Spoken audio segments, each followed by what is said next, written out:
Estamos en piso, le damos la bienvenida y gracias por estos minutos con Osvaldo Balossi, ¿no? Comunero del Frente de Todos, que trabaja mucho sobre este tipo de temas en Caballito y alrededores. ¿Cómo estás? Bien, ¿qué tal? Buenas noches, gracias por la invitación. Bien, en principio preguntarte cómo les llegó a ustedes el fallo, qué piensan sobre ello y cómo los vecinos y las vecinas lo están tomando. Bien, la verdad es que estamos contentos porque la verdad es ya la cuarta vez, podríamos decir, que la justicia, el Poder Judicial de la Ciudad de Buenos Aires no da la razón en esto. Hay que decirlo, el Poder Judicial de la Ciudad de Buenos Aires no siempre falla a favor de los intereses de los vecinos y las vecinas, pero cuando los argumentos y la evidencia es contundente, como en este caso, la verdad es que fallar de otra manera hubiese sido muy escandaloso. Así que estamos un poco contentos, la verdad, porque la resistencia a la lucha de los vecinos y las vecinas después de tantos años viene dando sus frutos. Como decían ustedes recién en la introducción, es un emprendimiento de una mega empresa, una mega constructora, un pulpo, un gran monstruo como es IRSA, en el medio, en el centro de la Ciudad de Buenos Aires, en Caballito, en terrenos que nosotros entendemos y la historia demuestra y la documentación demuestra que fueron mal habidos, o sea, no hubo una adquisición, vamos a decirlo en términos legales, por la vía legal ordinaria de estos terrenos de IRSA, sino que hubo una maniobra y media ilegal. Pero bueno, en plena pandemia, año 2020, cuando toda la actividad estaba parada, cuando todas las obras en construcción estaban paradas, solamente excepcionalmente se podían continuar algunas obras para obras o medidas de seguridad. El gobierno de la ciudad, de Horacio Rodríguez Larreta, le da un permiso a esta empresa para empezar a construir. Remarco esto en plena pandemia porque estaba la ciudad paralizada y nosotros nos enteramos porque, bueno, uno al ser comunero no podía transitar para ir al trabajo, controlar o ir transitar por el barrio. Bueno, de repente había máquinas, había movimiento, que era esto, bueno, una obra que había sido habilitada por el gobierno de la ciudad. Alertados de esto con otros vecinos y vecinas, con SOS Caballito, que es una de las agrupaciones vecinales que más pelea en contra de la construcción de torres en el barrio, bueno, presentamos un amparo, una medida cautelar. La verdad es que la resolución fue rápida, se frenó la obra porque no solamente se estaba trabajando en plena pandemia en ese momento, sino que cuando uno iba a ver el expediente presentado en el gobierno de la ciudad, tenían un montón de faltantes. No había estudio de impacto ambiental, se habían alterado el orden de las parcelas, IRSA había dividido 4 parcelas de todo este gran predio, como decían ustedes al principio, estaban puestos al revés, vamos a decirlo así sencillamente, los permisos, los papeles que habían presentado y bueno, una serie de irregularidades más que hicieron. ¿Por qué la dividen en 4 parcelas? ¿Cuál es el objetivo que tenían, que querían cubrir? Exacto. Nosotros veníamos peleando siempre históricamente porque al principio, antes de este proyecto de Ciudad Palmera, IRSA lo que hablaba era que quería construir el shopping más grande de América Latina. Entonces, ¿qué hizo IRSA? Mandó el proyecto de ley un montón de veces a la legislatura porteña, teniendo mayoría absoluta, nunca pudieron avanzar con el permiso especial en la legislatura, primero por la envergadura, tenía que ser ley, y segundo por la resistencia de los vecinos y las vecinas, que cada vez que el jefe de gobierno, en su momento Mauricio Macri, después Larreta, impulsaban este proyecto en la legislatura, se resistía y se frenaba. Entonces le buscaron, vamos a decirlo de manera sencilla, la vuelta. ¿Qué hicieron? Entonces todo este gran predio lo dividieron en 4 parcelas, con la intención de ir avanzando parcela por parcela, claro, pensando que los vecinos somos tontos y que no nos íbamos a dar cuenta que era una maniobra para evitar de mostrar o tener que sacar un permiso que contemple toda la construcción. Seguía siendo una mega obra, pero dividida en partes. ¿Por qué? Con esto se buscaba eludir no solamente la cuestión administrativa de permisos y demás que tiene que cumplir cualquier obra en el gobierno de la ciudad, en la ciudad de Buenos Aires, sino también la instancia de audiencia pública que establece la Constitución de la ciudad, las leyes de la ciudad de Buenos Aires, que hablan que emprendimientos de esta envergadura tan grande tienen que necesariamente ser aprobados por ley, por doble lectura, y necesariamente tener una audiencia pública previa a la presentación del proyecto y luego, llegado el caso, tener una primera lectura, o sea, una primera votación en la legislatura, una audiencia pública en el medio y luego la segunda lectura. Bueno, toda esta maniobra de dividir el gran terreno en 4 era para eludir todos estos procesos.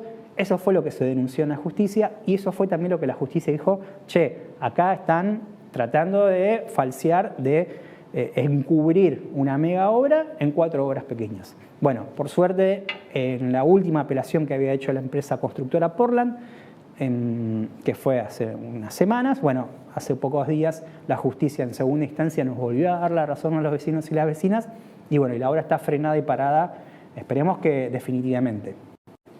¿Cuáles serían los impactos negativos de, no sé, si en el futuro vuelven a pelear, bueno, de llevarse adelante este emprendimiento? ¿Cuáles serían, enumeranos brevemente, cuáles serían los impactos negativos? Lo primero para, de alguna manera, contextualizar es que Caballito, como muchos barrios de la Ciudad de Buenos Aires, son barrios densamente poblados que están saturados y por lo tanto tienen saturados las redes de electricidad, de gas, de agua, de cloaca. Lo vemos, los vecinos y las vecinas lo padecemos en el verano o hasta ahora en invierno también. Estamos con zonas de Caballito con la luz cortada por el aumento de consumo y por la falta de inversión de las empresas que no realizan las inversiones.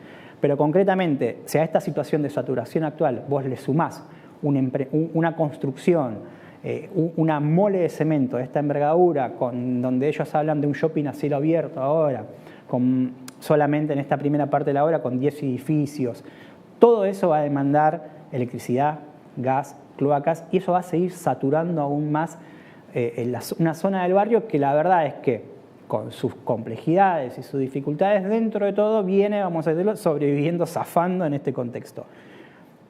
Tampoco están contempladas en la obra que quería la empresa justamente obras de infraestructura, ¿no? En la red de electricidad, de agua, de luz, etc. Entonces, las complicaciones vienen por ese lado, pero no solamente por la parte de los servicios, sino también por la saturación. Un shopping a cielo abierto o una construcción de esta envergadura y la habilitación de la cantidad de unidades funcionales de departamentos, naturalmente hace que vaya a haber más tránsito y más presencias de autos. Va a haber también saturación. Estamos hablando que Caballito, al estar en la zona donde está, las vías del ferrocarril son una barrera natural para lo que es la conexión norte-sur. O sea, a esto le sumamos más autos, más densidad de tránsito. La verdad es que el caos, las consecuencias las van a pagar todos los vecinos de Caballitos y todos los vecinos y vecinas de la ciudad que tengan que transitar por esta zona del barrio, que se les va a complicar aún más. Se necesitarían más garajes privados. El que quizás puede eludir de alguna forma el tránsito porque conoce el barrio tendría que sí o sí usar la autopista, que es muy cara, ¿no? Por ejemplo. Bueno, sí, exactamente. Y en contracara a esto, los vecinos no es que se quedaron tranquilos, sino que también dieron propuestas. ¿Nos podés contar un poco qué es lo que están planeando los vecinos para contraponerse a este proyecto? Sí, como te decía, hay que enmarcar este sector donde quiere construir IRSA y Portland en el contexto general, que el contexto general es el playón ferroviario.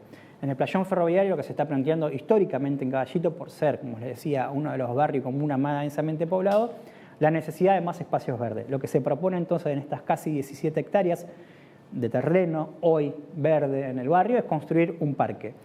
Y no solamente construir un parque, sino, como hablaba antes, la conectividad norte-sur, esta barrera natural por las vías del ferrocarril, también construir vías de acceso que puedan conectar, interconectar y de alguna manera aplacar la saturación que naturalmente se da porque no hay tránsito, no hay conectividad.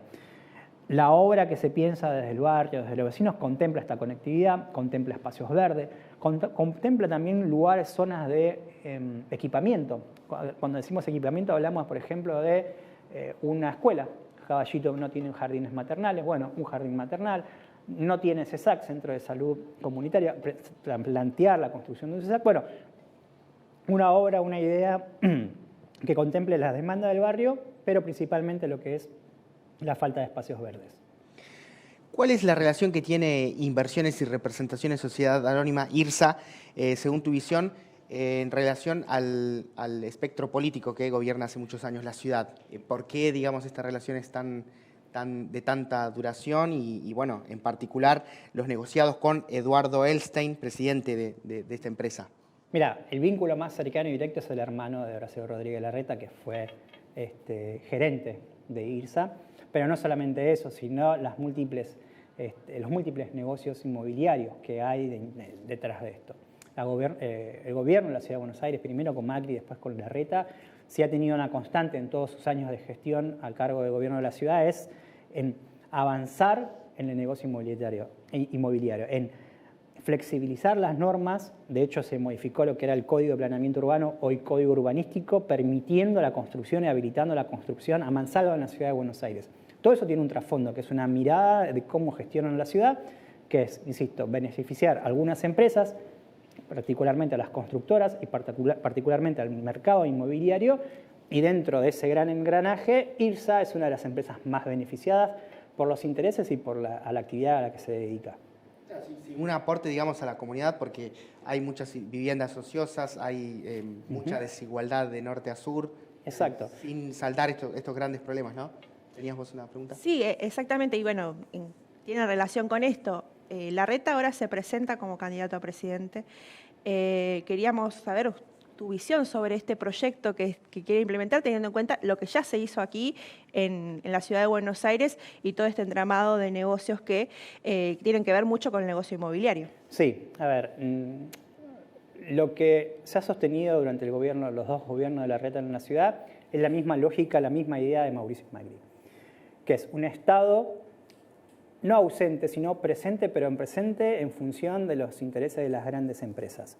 Y particularmente en la Ciudad de Buenos Aires lo que es el mercado inmobiliario y el mercado de la construcción. La Ciudad de Buenos Aires tiene un déficit en lo que es espacios verdes. La Ciudad de Buenos Aires, Caballito particularmente, tiene una necesidad en la construcción de espacios verdes, pero uno lo que ve siempre que la prioridad del gobierno de la ciudad, y que es la prioridad de Horacio Rodríguez Larreta, yo no tengo ninguna duda, es que creo que todos los porteños y las porteñas lo padecemos, es el beneficio a las grandes empresas, al mercado inmobiliario.